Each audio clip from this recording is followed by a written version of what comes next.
Photo, Mike Carter, USA Today Sports. As the team here at the Orange and Browns report has noted in Rumor Central, the Cleveland Browns and general manager John Dorsey are strongly looking at the possibility of moving up in the 2019 NFL Draft. There are so many ways Dorsey could make that happen: trading players like Duke Johnson, Seth DeValve and others, trading from their set of 8 picks in the 2019 NFL Draft and/or trading future picks, particularly high ones in 2020. We all know Dorsey wants to go for it in the 2-year window before the NFL's collective bargaining agreement is likely to be going to war over between the players and the owners. Dorsey also only has a few seasons before studs Myles Garrett, Baker Mayfield, Denzel Ward and others are up for new contracts. The time to strike is now. Well, the time to strike is now. Recently I looked at 5 prospects that the Browns shouldn't trade back into the first round for. Today, we go to the opposite side of the spectrum and focus on who the Browns should get aggressive and try to trade back into the first round to get their hands on. While Dorsey doesn't have to be overly aggressive, it would seem to go against his nature to not be if an opportunity presented itself. There may also be long-term salary cap benefits to Dorsey going all in, especially if he deals high picks from 2020, giving him more flexibility in years to come. While adding young talent is far more important, paying one first-rounder instead of a first and a second could make future deals to lock up the Browns' young core even easier. First, we have to acknowledge there are a lot of players the Browns would want to trade up for, but many are unlikely to be reachable, even if the Browns GM goes full Dorse. In a perfect world, the Browns would love to add Nick Bosa, Quinnen Williams, Josh Allen, Brian Burns and T.J. Hawkinson.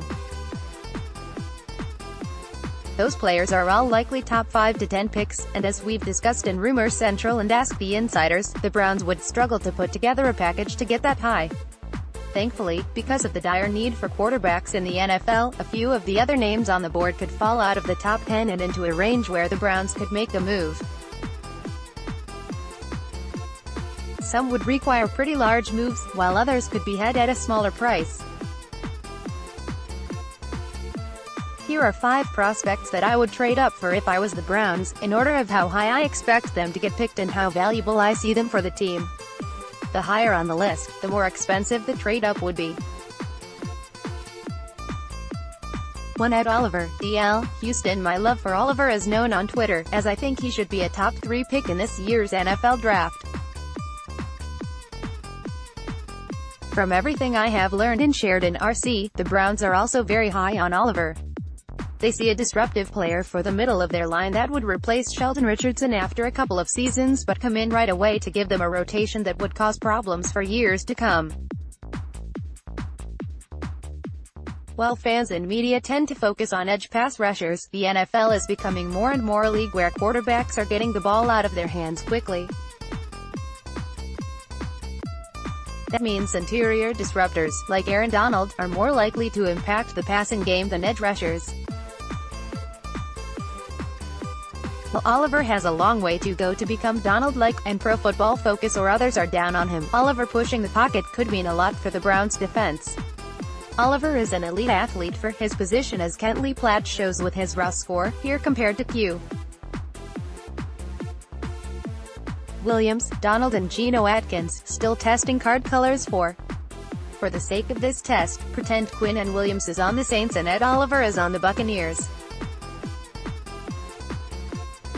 Pic.twitter.com/SJZGK3nep, Kentley Platt, @MathBomb, April 18, 2019. For me, the elite speed shown in the 10-yard split, the elite agility in the 3-cone drill and the elite explosion in the broad jump are enough to make him worth trading a significant amount up for. His tape shows an elite talent that was used out of place in Houston quite often. Houston used Oliver as a nose tackle, 0-over-1 technique, like you would want to use a player like Danny Shelton, instead of as a defensive tackle, primarily a 3 technique, like you would want to use an elite speed, agility guy. Even playing out of position, Oliver produced. Oliver's draft stock has been all over the place throughout the lead up to Thursday's event. He started the college season in the discussion for the first overall pick, looked like he could drop into the 20s by the end of the season and is now back in the top 5 to 10 range at this point.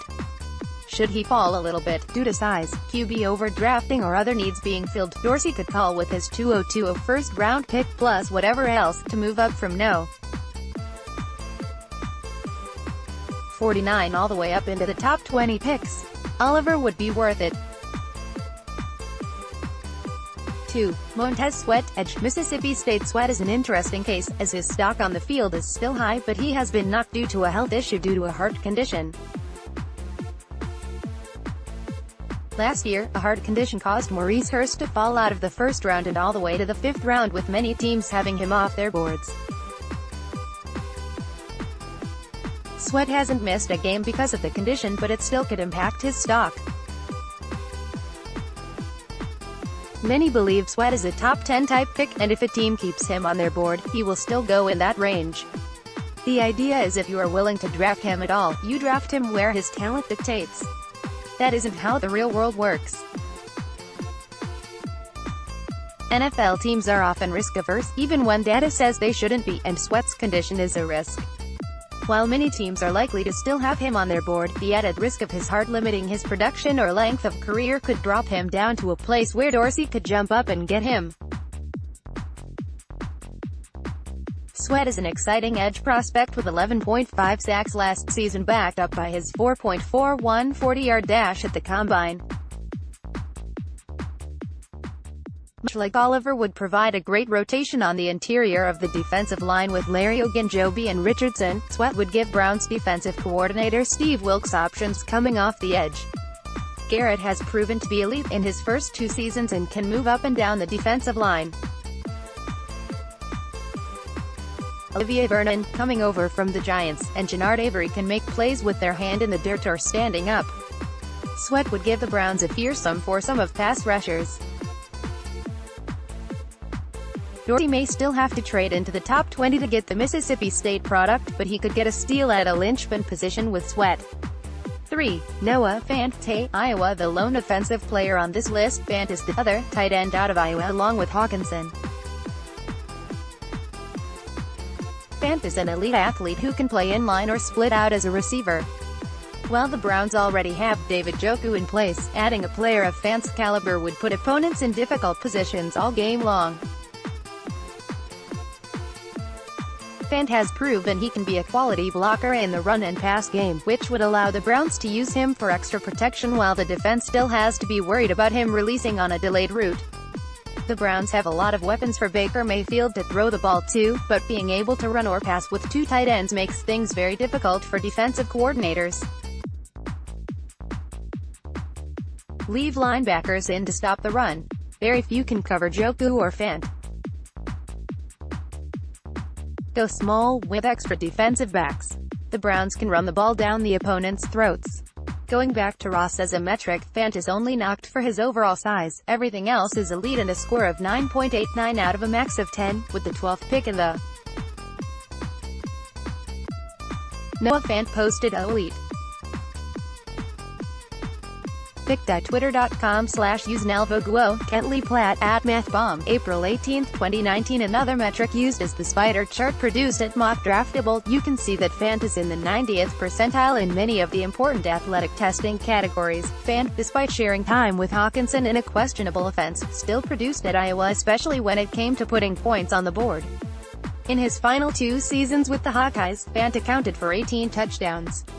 What is more impressive, Fant did that with only 69 receptions total in those 2 seasons. Putting those 18 TDs into context makes them even more impressive. In those 2 seasons, the Hawkeyes' passing game only had 50 receiving touchdowns. Fant scored 36% of those. Over a third of the Hawkeyes' receiving touchdowns were brought in by Fant. Hawkinson, by comparison, had half of that, 9 touchdowns in 2 seasons. Fant would put the Browns over the top with weapons on offense. Rotating players, keeping them fresh and have diverse skill sets are ways for the Browns to really stress defenses while also protecting themselves in case of injury or fatigue. expand, due to the depth of talent on defense in the draft, his Iowa teammate getting top billing at their position, and the likelihood if quarterback reaches, will likely fall closer to pick 20 than pick 10 and could even fall late in the first round. Dorsey should pounce if he sees Mr. 36% touchdown share tight end falling into the range where the Browns can run up and get him. 4. Christian Wilkins, DL, Clemson. While Williams and Oliver get all the hype and Jeffrey Simmons is seen as the lottery ticket of the defensive line, Wilkins continues to slide under the radar overall. That is pretty tough for a national champion that stands 6 feet 3 inches and 315 pounds. Wilkins is an elite leader who shows effort at all times. He is also an intelligent, grounded player who has been through a lot in his young life and come out stronger on the other side. On the field, he is the type of player you can't root against. He has great short-order quickness and body control. While he doesn't have the elite length of others, he can make up for it with his technique easily. Wilkins wouldn't be a flashy pick nor would he make fans overly happy, but in the end, he could do a lot of the same things for the Browns defense that Williams, Oliver, and Simmons could do, but with a lower price tag than Williams and Oliver, less baggage and injury than Simmons, and with the whole package teams wish for in their first-round picks. In the end, Browns fans would come to love Wilkins' personality, play style and ability to impact the defense. Dorsey is less likely to trade big to move up for the third or fourth best interior defensive lineman, but if Wilkins falls out of the top 20 or so picks, the Browns could seize the opportunity. 5. Justin Layne, CB, Michigan State. This may seem like a reach, but Layne might be the best cornerback in this NFL draft and worth trading up for to make sure you can secure him. A Cleveland native, Layne transitioned from wide receiver to cornerback and still has a lot of growth left in his game. His game currently still makes him worthy of a first-round pick. At 6 feet 2 inches with long arms, Layne has the ability to press receivers in man and make plays on the ball. Where he still is developing and is very important in Wilk's scheme, is in zone coverage, understanding and play. That is not surprising given his limited time at the position. For the Browns, Layne pairs perfectly with last year's 4th overall pick, Ward, to give the team a top-level pair of young corners. Both have tons of speed along with local ties that will make them fan favorites for years to come.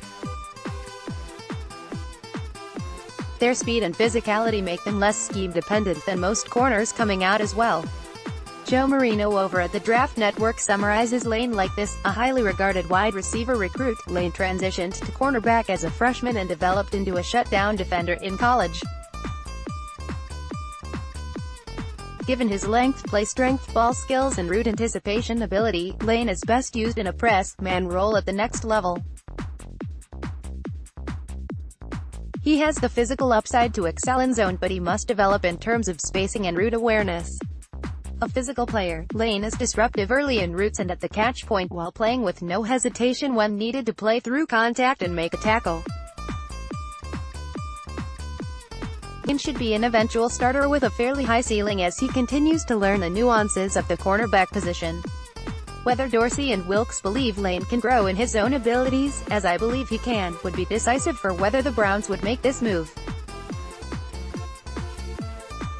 Layne could be available with the Browns' current top pick, but making sure he gets his guy is a trademark of Dorsey. Getting into the late part of the first round to pull on Layne could be a cheaper option than some of those noted above. Honorable mention: Hakeem Butler, DeAndre Baker, Byron Murphy, Nasir Adderley. Let's block ads.